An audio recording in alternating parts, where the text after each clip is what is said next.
तो जो हमारा पिछला लेक्चर हुआ था मैग्नेटिज्म पे, हमने कौन सा लॉ पढ़ा था? Biot-Savart law, BSL। और उसकी एप्लीकेशन देखी कि एक सर्कुलर कॉइल के सेंटर पे फील्ड कितना होगा, मैग्नेटिक फील्ड, और उसके एक्सिस पे। क्या इतना समझ आ गया आप सभी को? ठीक है। अब जो आज का जो हमारा टारगेट है, और मैं आपसे कह रहा था, कल भी मैंने बोला था, कोई एम्पीरियल स्विमिंग रूल पढ़ने की जरूरत नहीं, कोई स्नो रूल पढ़ने की जरूरत नहीं। हमें सिंपल तरीके से चलेंगे, उन पर जाने की जरूरत नहीं। देखिए, क्योंकि उनका काम होता है डायरेक्शन निकालना। डायरेक्शन हम और आसान तरीके से निकालेंगे। हमारा आज का टॉपिक है एम्पियर्स सर्किटल लॉ। ये हमारा आज का टॉपिक है, एम्पियर्स सर्किटल लॉ।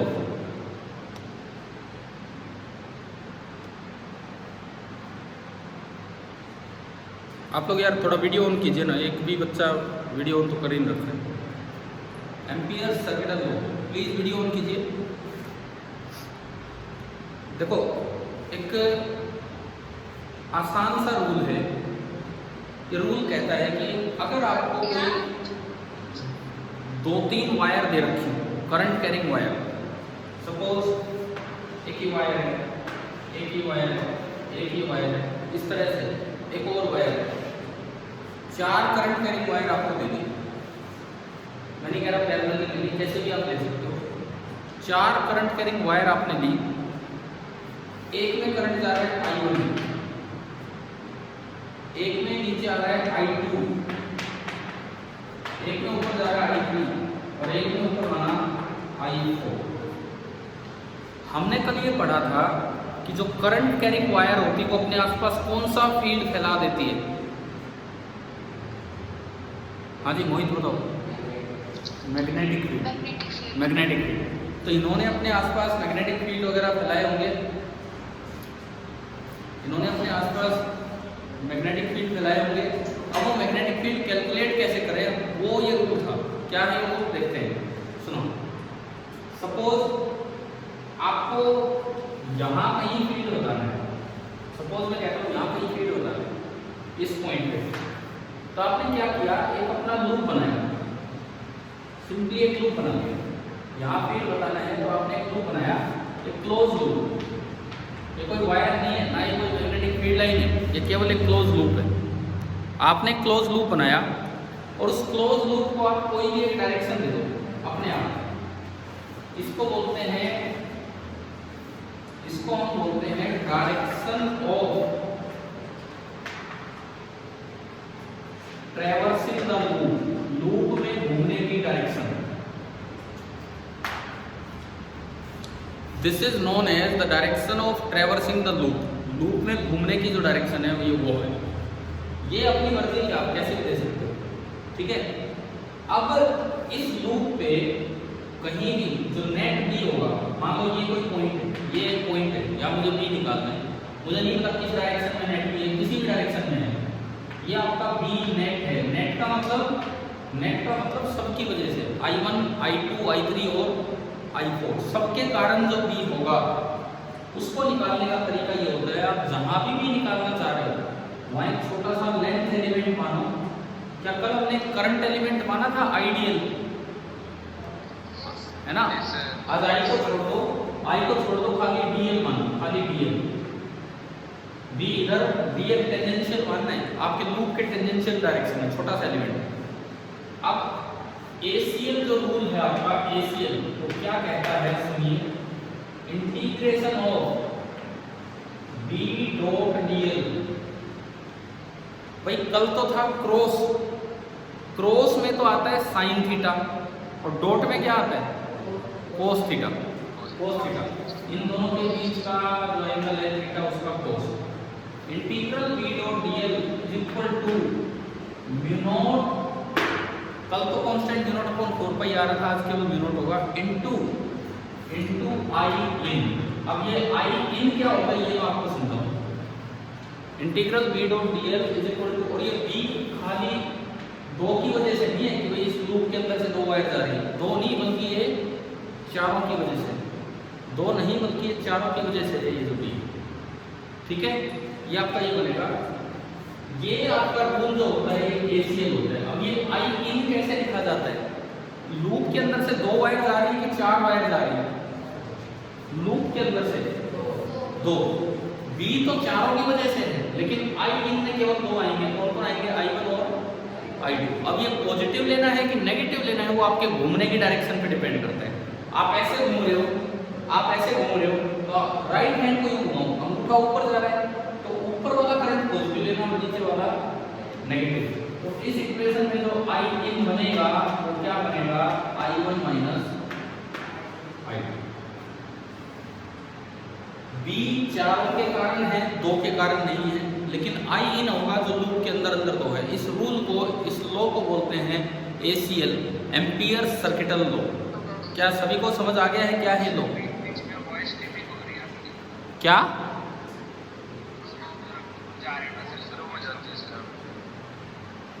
लो, मैं एक काम करता हूँ, मैं माइक लगा लेता हूँ, सुनो, फिर मैं आपकी आवाज़ नहीं सुनूंगा, बस फिर आप मेरी आवाज़ सुनते रहिए, मैं माइक लगा के सकता हूँ।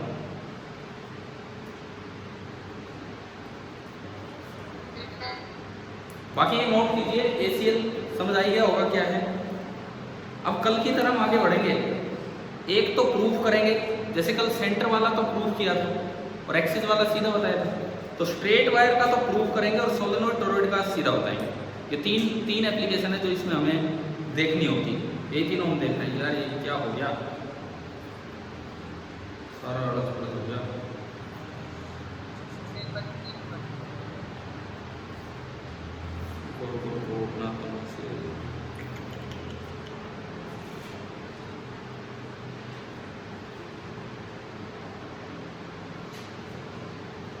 अब बस आप मेरी आवाज़ सुनते रहना और कुछ नहीं।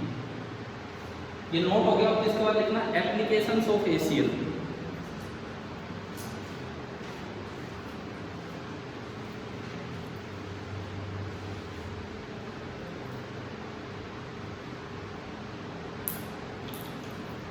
एप्लीकेशंस ऑफ ACL नोट हो गया हो तो आप ये लिखिए, एप्लीकेशंस ऑफ ACL।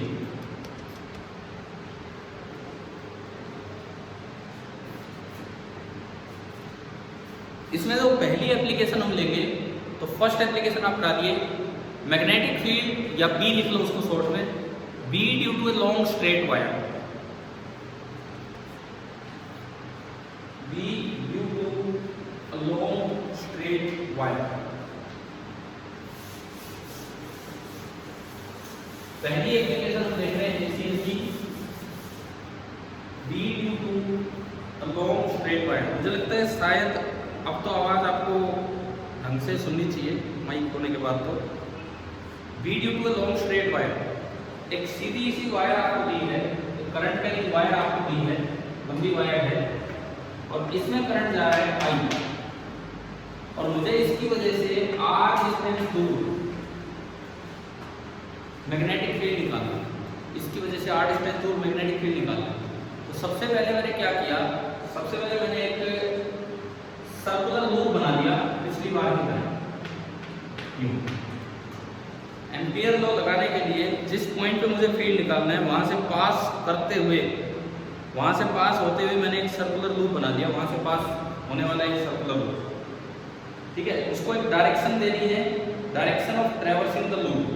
वो आपका मन करे वैसे आप दे सकते हो, उससे कोई फर्क नहीं पड़ता। लेट मैंने डायरेक्शन ऐसे माना, this is the direction of traversing the loop, ठीक है।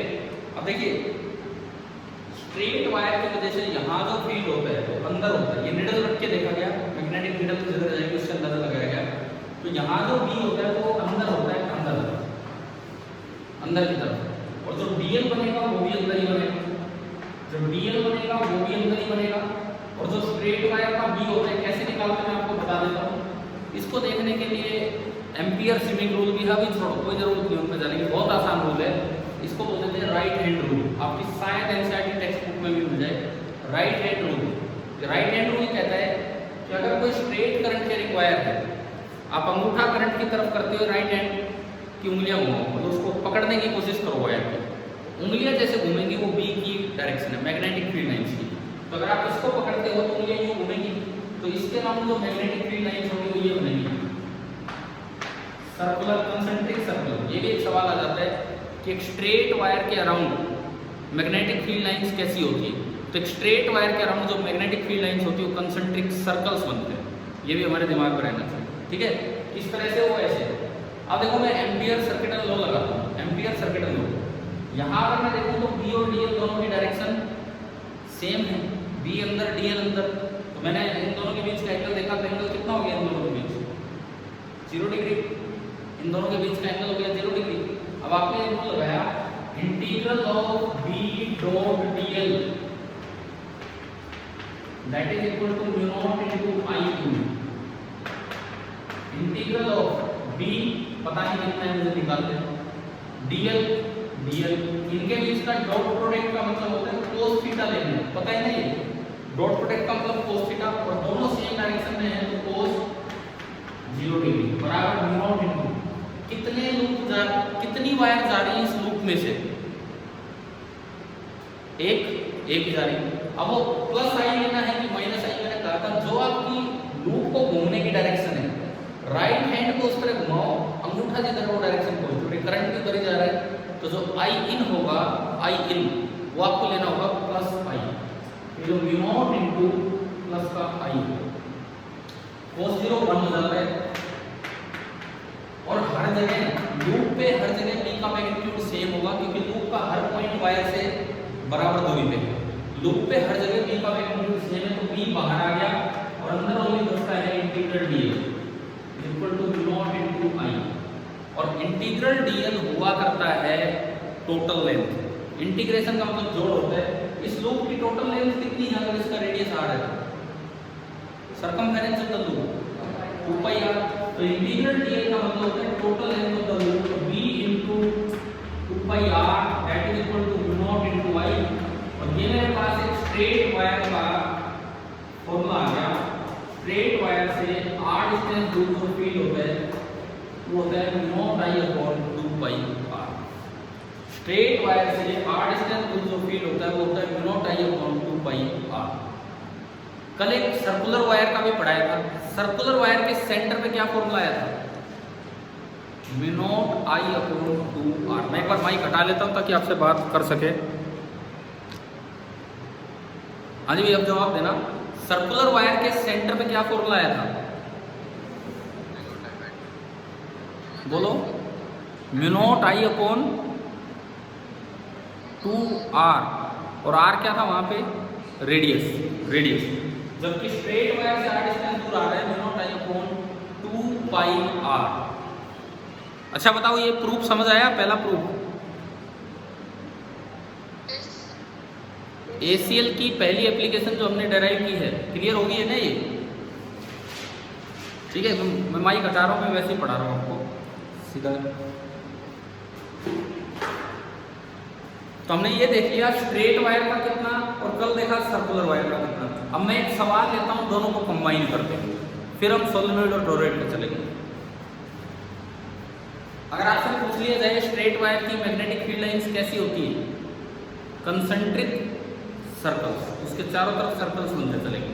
और उसकी फील्ड की डायरेक्शन कैसे देखते हैं? Using right hand rule. इसी को देखने का तरीका होता है एम्पियर स्विमिंग रूल। एम्पियर ने बताया कि वायर की तरफ ऊपर के आप तैरने लग जाओ, नीचे देखो, तो नीचे देखोगे तो फील्ड आपके लेफ्ट हैंड की तरफ होगा। देखो मैं आसानी से बता रहा हूँ, लिखवाने की जरूरत नहीं है। सपोज ये वायर यूँ जा रही है, सपोज मैं आपको बताऊँ ये वायर यूँ जा रही है, यूँ करंट जा रहा है। अगर मैं वैसे राइट हैंड को पकड़ूँ तो ये यूँ जाएगा हाथ में रख, वायर के नीचे फील्ड इधर की तरफ आ रहा है, वायर के नीचे फील्ड इधर की तरफ आ रहा है। एम्पियर ने कहा आप वायर की तरफ मूव करके करंट के लोग तैरने लग जाओ। आपके नीचे जो फील्ड होगा वो आपके लेफ्ट हैंड की तरफ होगा, आपके नीचे जो फील्ड होगा वो आपके लेफ्ट हैंड की तरफ होगा। वो जैसे देख लो वो उधर ही है। क्या समझ आ रहा है कैसे? एक वायर मैंने सीधी बनाई, दोबारा सुनो, एक wire straight current carrying wire है, उसके नीचे फील्ड की डायरेक्शन क्या होगी बताओ? एक स्ट्रेट करंट कैरिंग वायर है, राइट हैंड रूल कहता है कि अपना अंगूठा करंट की तरफ कर दो, थैली पॉइंट की तरफ कर लो, तो ये अंदर जाना चाह रही है, पीछे की तरफ आना चाह रही है, तो फील्ड उधर होगा। एक स्ट्रेट करंट कैरिंग वायर है, उसके ऊपर तो फील्ड आपके राइट हैंड की तरफ होगा, उसके साइड में फील्ड नीचे की तरफ होगा, उसके नीचे फील्ड आपके लेफ्ट हैंड की तरफ होगा, और उसके लेफ्ट हैंड की साइड आपका फील्ड ऊपर होगा। अगर मैं एक स्ट्रेट करंट कैरिंग वायर यूं बना दूं, तो जो इसकी फील्ड लाइन बनेगी वो ऐसे सर्कल बनेगी, ऐसे सर्कल बनेगी, और यूं इसको पकड़ा, ये दिख रहा है ना, बोर्ड विजिबल है ना आप लोगों को, ठीक है, यूं इसको पकड़ा तो ये यूं घूमेगा मेरा, मतलब ये फील्ड लाइन ऐसा सर्कल बनेगा यूं, जब पीछे से ऊपर यूं, ये ठीक है। मतलब अगर मैं वायर के नीचे देखता हूं तो फील्ड अंदर की तरफ है, वायर के साइड में देखता हूं फील्ड ऊपर है, वायर के ऊपर देखता हूं तो फील्ड इधर की तरफ है। क्या डायरेक्शन समझ आ गई? एम्पियर ने इस तरह बता दिया कि आप तैरने लग जाओ करंट की डायरेक्शन में, और जब आप नीचे देखोगे तो नीचे मैग्नेटिक फील्ड आपके लेफ्ट हैंड की तरफ होगा, वही तो इससे आ रहे हैं। ऊपर देखोगे तो किधर होगा? राइट हैंड की तरफ। क्या समझ आ गया? तो एम्पियर स्विमिंग रूल लिखने की कोई आवश्यकता नहीं है, आप डायरेक्शन अपने राइट हैंड रूल से निकाल लिया। जैसे मुझे एक सवाल लिखो और इसका जवाब दो। स्ट्रेट वायर, एक क्वेश्चन लिखिए और इसका जवाब दीजिए। Straight wire is carrying current from west to east direction, is carrying current from west to east direction.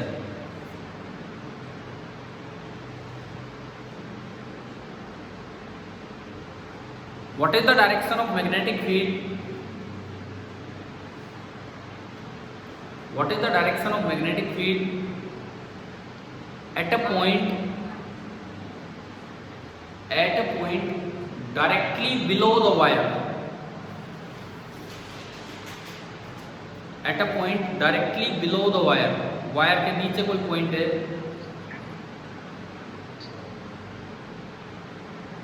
समझ आ रहा है?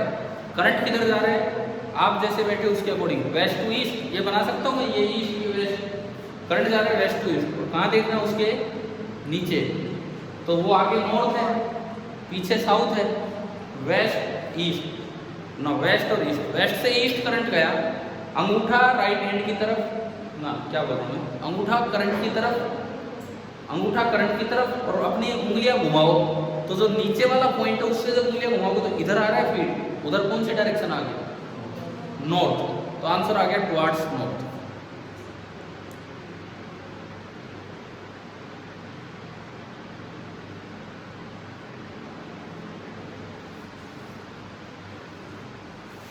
आ गया? क्या समझ आ गया? एक और सवाल जो आपको स्नो रूल बता देगा, मैं नहीं लिखवा रहा, मैं फालतू के रूल लिखवाता ही नहीं हूँ आपको, पता है इतने रूल बन जाते हैं, ampere swing rule, snow rule, आगे फ्लेमिंग के रूल आएंगे, तो हम तो अपना बहुत लिमिटेड लॉ से चले, क्योंकि ये ना आपकी एनसीईआरटी में दे रखे हैं ampere swing rule, snow rule, तो इतना सब भी जरूरत है नहीं, कहीं हो तो हो बाई चांस, मुझे नहीं पता, मैंने 10th वाली इतनी पढ़ी भी नहीं है। तो एक यूँ लिखो, repeat the above question, repeat the above question if the current is going from south to north direction. If the current is going from south to north direction. Anushka आप बताना इसका जवाब। अनुष्का एक मिनट, अनुष्का हाँ वेस्ट आ गया आसानी से। करंट जा रहा है साउथ से नॉर्थ, तो मैं उसके नीचे देखूं तो मेरा राइट हैंड इधर, हाथ नीचे, तो ये नॉर्थ, साउथ टू नॉर्थ जा रहा है, तो करंट किधर बना? ये फील्ड किधर बना? वेस्ट की तरफ। तो कुछ स्नो का आइडिया लग रहा है, SNOW। अगर करंट जा रहा है साउथ टू नॉर्थ, तो उसके नीचे जो फील्ड होगा वो किधर होगा? वेस्ट की तरफ। समझ आ गया? देखो मैं आपको बताऊं, ना तो मुझे एम्पियर स्विमिंग रूल याद है, ना मुझे स्नो रूल याद है, क्योंकि याद रखने की जरूरत भी नहीं है। क्या आपको राइट हैंड रूल समझ आ गया? तो मैं तो अंदाज़ा लगा रहा हूँ कि इस तरह से बना रखा है, आप कहीं से कंफर्म कर सकते हैं इसी तरह के रूल नहीं। ठीक है, तो आगे से उन्हें ना ध्यान रखें, वो तैरने की ज़रूरत नहीं है, स्नो की ज़रूरत नहीं है। राइट हैंड रूल अपना याद रखें कि करंट जिस तरफ हो, स्ट्रेट वायर के अगर राइट हैंड का अंगूठा उधर कर दो, हथेली पॉइंट की तरफ, जिधर हथेली घूमना चाहेगी वही फील्ड की डायरेक्शन। तो डायरेक्शन मैग्नीट्यूड दोनों बातें क्लियर। ठीक है, अब मैं एक सवाल आपको दूंगा जिसमें सर्कुलर वायर और स्ट्रेट वायर का कॉम्बिनेशन में देना।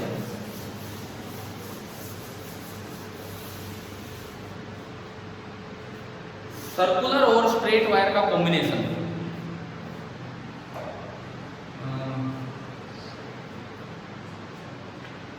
ये एक सेमी सर्कुलर वायर है जिसका रेडियस है r।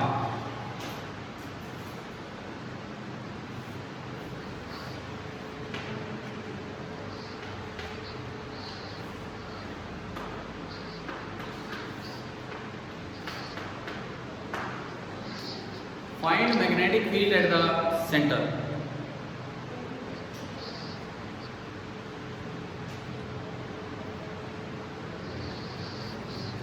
Find magnetic field at the center. कल एक ऐसा सवाल लिया था, केवल इतना लिया था आपने बीच का, उसकी वजह से कितना आया था, बीच वाले पार्ट की वजह से कितना आया था, म्यू आई अपॉन 4r। पाई लिखा उसमें, पाई नहीं था, mu naught I upon 4r। समझ आया? आज दो स्ट्रेट वायर और जोड़ दी, लेकिन जो सी पॉइंट है ना स्ट्रेट वायर के इधर है ना स्ट्रेट वायर के इधर है, बल्कि वो स्ट्रेट वायर की लाइन पे है। सी पॉइंट जो है वो स्ट्रेट वायर की लाइन पे है, ये याद रखें। स्ट्रेट वायर अपने इधर और उधर तो फील्ड फैलाती है, इस लाइन पे वो कोई फील्ड नहीं फैलाती। इस लाइन पे कोई फील्ड क्यों नहीं फैलाती है? कल बीएसएल पढ़ा था, बीएसएल में आपने पढ़ा था अगर आप एक छोटा सा एलिमेंट मानते हैं आइडियल, उससे आर वेक्टर बनाते हैं तो वहाँ जो मैग्नेटिक फील्ड बनेगा उसमें क्रॉस प्रोडक्ट आता है, आइडियल क्रॉस आर। अगर आपने इसी लाइन पे पॉइंट ले लिया तो आइडियल और आर के बीच का एंगल 0 डिग्री होगा और क्रॉस प्रोडक्ट में साइन 0, तो कितना हो जाएगा 0। तो इसकी वजह से फील्ड यहाँ 0, इसकी वजह से फील्ड यहाँ 0, तो बचा यही। और इसकी डायरेक्शन हमने कल निकालनी सीखी थी अंदर की तरफ, तो इसका आंसर निकला mu naught I upon 4r। Mu naught I upon 4r। समझ आ गया सभी को? हाँ जी, समझ आ गया? दोबारा बताता हूँ, सुनिए। कोई भी एक स्ट्रेट वायर है, वो अपने इधर फील्ड फैलाएगी, इधर field फैलाएगी, mu naught I upon 2πr, mu naught I upon 2πr। लेकिन वो इस लाइन पे कितना फील्ड फैलाती है? 0। इस लाइन पे वो जो फील्ड फैलाती है 0। तो इस स्ट्रेट वायर के लिए भी ये पॉइंट लाइन पे हो गया और उस स्ट्रेट वायर के लिए भी ये पॉइंट लाइन पे हो गया, तो इन दोनों का फील्ड कितना है? 0। समझ आया? आपने क्वेश्चन लिखा था कि find magnetic field at point C, ये उसका पहला पार्ट था। दूसरा पार्ट अब मैं सेकंड पार्ट पे जा रहा हूँ। हो गया ना, नोट हो गया?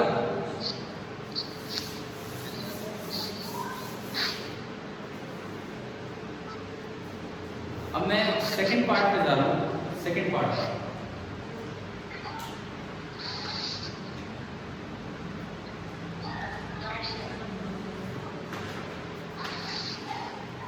ये वायर के बीच में से यूं घूमा,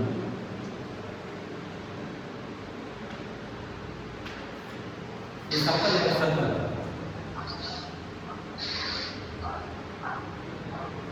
समझ आया क्या हुआ? ये कट नहीं, ये आई, ये आई, ये आई और ये आई,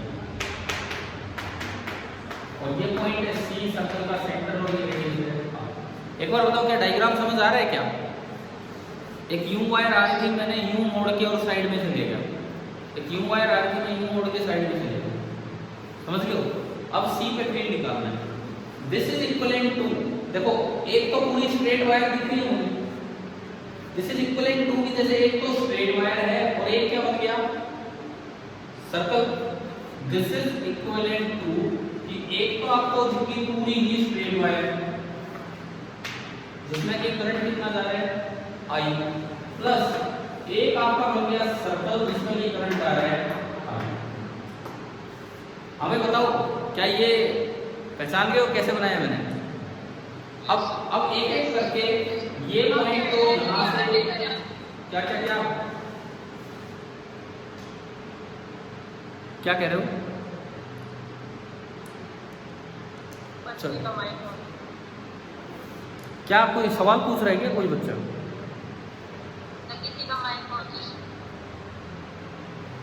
मेरे को सुनाई नहीं दे रहा है। मैं कह रहा हूँ कि ये करंट यूं घूमा है तो एक वायर तो पूरी बन गई आई करंट की और एक बन गया एक सर्कल। तो एक वायर तो पूरी बन गई आई करंट की और एक सर्कल बन गया और इसका रेडिएशन कितना है आर।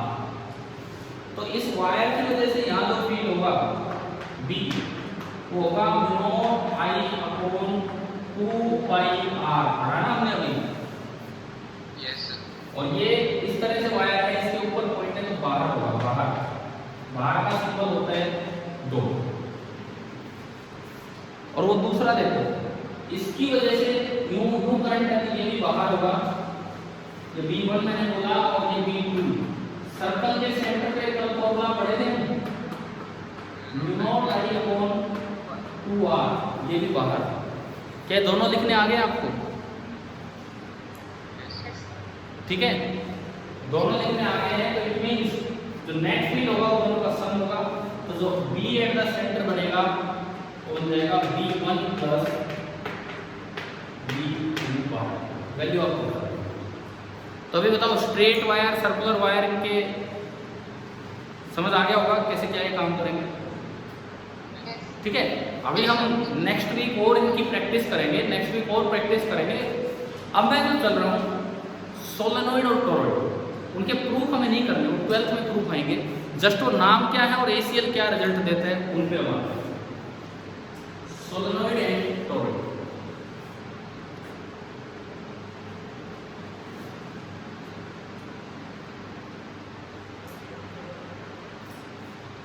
चले भाई,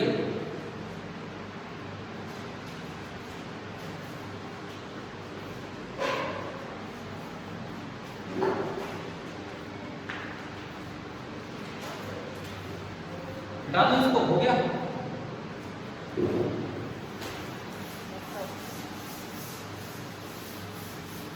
देखो दो सिंपल सी अरेंजमेंट्स हैं। एक हम पढ़ते हैं लॉन्ग सोलेनोइड,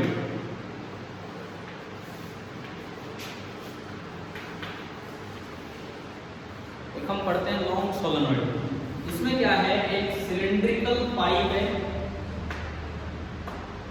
होलो भी हो सकता है, उसके अंदर आयरन भी भरा जा सकता है।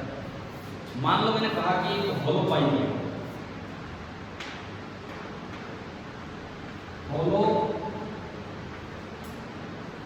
सिलिंड्रिकल पाइप है।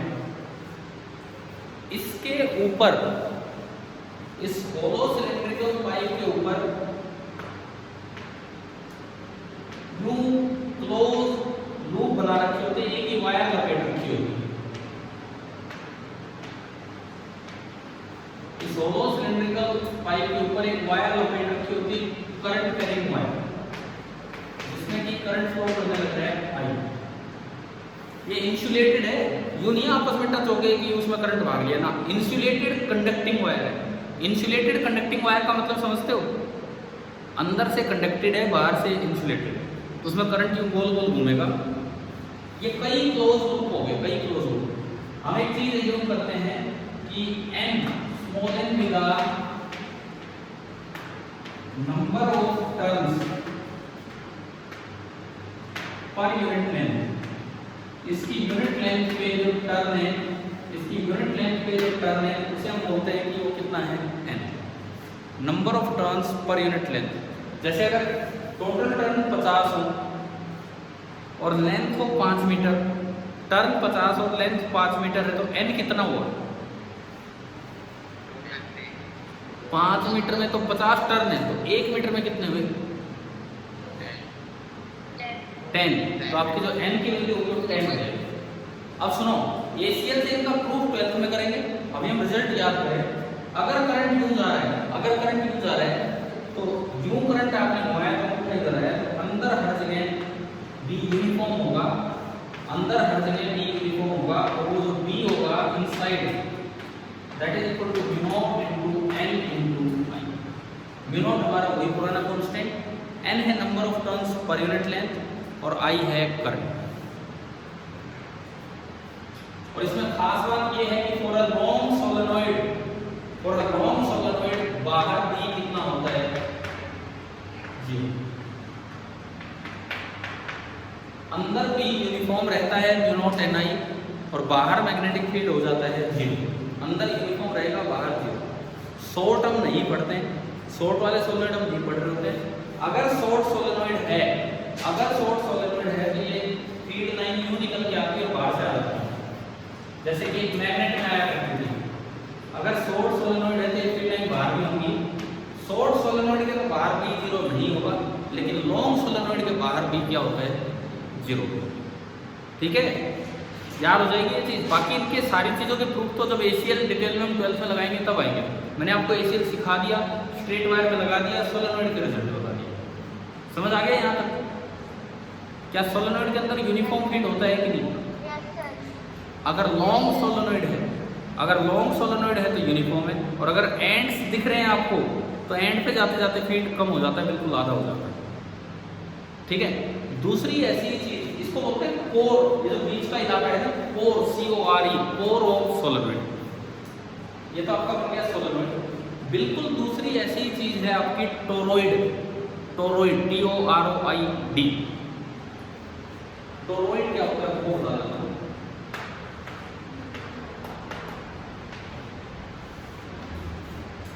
अगर ये कोर स्ट्रेट ना होके सर्कुलर होती, जैसे एक रबड़ का टायर और उस पे आपने वायर लपेट दी, तो वो क्या बन जाएगा, टोरॉइड। स्ट्रेट पाइप पे वायर लपेटी तो क्या बना, सोलेनोइड। और ऐसे सर्कुलर कोर पे अगर वायर लपेटी है तो क्या बनेगा, टोरॉइड। नाम का फर्क है, समझ आ गया? ठीक है, एक और भी फर्क है। सोलेनोइड में आप पोल्स बता सकते हो कि कौन सा साइड नॉर्थ पोल की तरह काम कर रहा है, कौन सा साउथ। हमने कभी बार मैग्नेट पढ़ा था, बार मैग्नेट के अंदर फील्ड लाइन होती है साउथ से नॉर्थ और बाहर होती है नॉर्थ से साउथ, यानी कि ये वाला एंड साउथ की तरह काम कर रहा है और ये वाला एंड नॉर्थ की तरह। लेकिन टोरॉइड में कोई पोल आप असाइन नहीं कर सकते हैं। टोरॉइड में आप बता ही नहीं पाएंगे कि किधर तो साउथ पोल है और किधर नॉर्थ पोल है, कोई डिफाइन ही नहीं। लेकिन अब मैं टोरॉइड बनाऊं इसके बाद, ठीक है। आज का आखिरी काम हमारा टोरॉइड बना लिया ना ये सभी ने, ठीक है।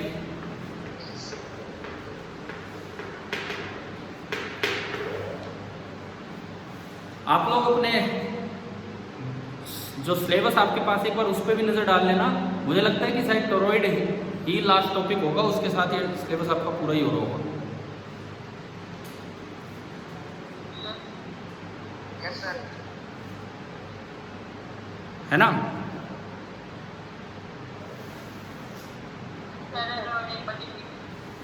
क्या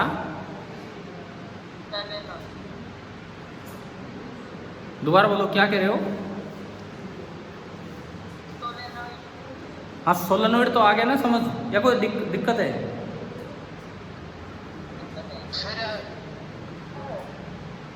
दोबारा बता देता हूँ।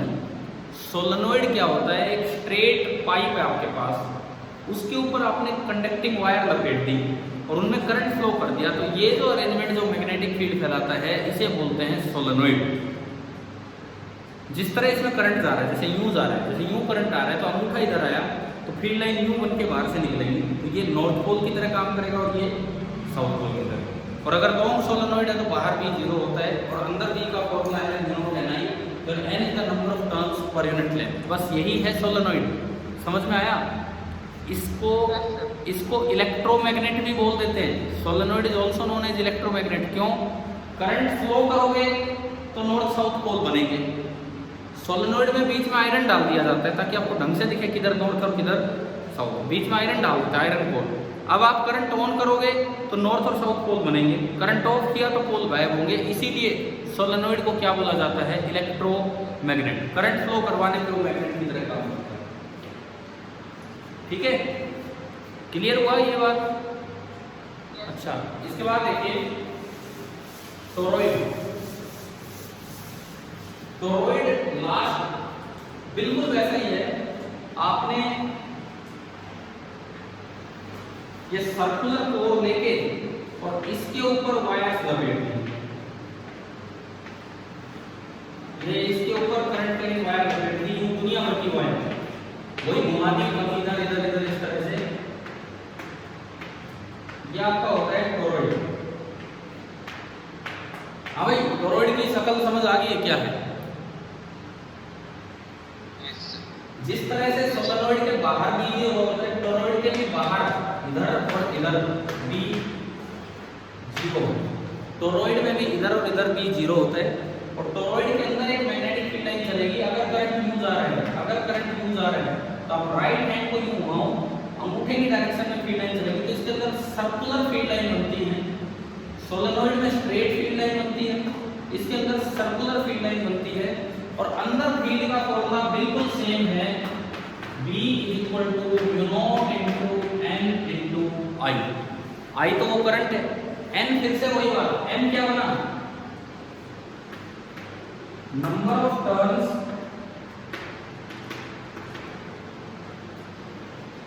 पर यूनिट लेंथ। अब वो पर यूनिट लेंथ इसकी 2πr है, जो भी इसका रेडियस होगा वो 2πr समझ लो। पिछली बार तो लेंथ 55 मैंने पूछा था, इस बार नंबर ऑफ टर्न्स आप काउंट कर लेंगे या क्वेश्चन में दिया होगा, और जो लेंथ है वो आपकी हो जाएगी 2πr, जो भी इसका रेडियस होगा, जो इस कोर का रेडियस होगा। यानी कि ये इसकी वैल्यू होगी capital N upon 2πr। Toroid और सोलेनोइड में कोई खास डिफरेंस नहीं है, डिफरेंस इतना ही है, सोलेनोइड में आप पोल असाइन कर सकते हो, इधर नॉर्थ इधर साउथ, टोरॉइड में पोल असाइन नहीं हो पाते। आप बताओ क्या ये मैग्नेटिक फील्ड वाला पार्ट यहाँ तक जो हमें करना था समझ आ गया है? क्या क्या क्या? ये B इक्वल टू 0 मैंने कहा, ये प्रूफ तो हम करेंगे ACL अप्लाई करके 12th क्लास में, अभी नहीं करने की जरूरत है। आप खुद ट्राई करो, कर लेना, आपको समझ भी आ जाएगा, शायद 12th की बुक से देख लेना। जिस तरह सोलेनोइड के बाहर इधर और इधर B जीरो होता है, आपने कवर किया तो ये हिस्सा तो बाहर ही रह गया, ये बाहर रह गया, ये बाहर रह गया, तो बाहर तो B जीरो ही रहेगा और अंदर भी हो जाएगा म्यू नॉट M। अब ये बताओ मुझे कितनी देर बची है, 1 मिनट की है कि नहीं? तो अब सुनिए, ये आगे से अब आप टेस्ट की तैयारी कीजिए। एक लेक्चर मैंने आज सुबह लिया था वर्क एनर्जी पे, वो मैं F1 के लिए रिकॉर्डिंग भेज दूंगा। और फ्रॉम नेक्स्ट टाइम आपका जो स्कूल टाइम है उसी समय अपनी क्लास हुआ करें अलग अलग, ठीक है? ठीक है, आगे से जो अलग अलग जो टाइम है उसमें 1-1 घंटा मिल रहा है, तो उसी में हम अपनी क्लास किया करें। और किसी को कोई डाउट हो तो आप वैसे व्हाट्सएप पे कॉन्टेक्ट कर लेना, ठीक है भाई? रखता हूँ मैं।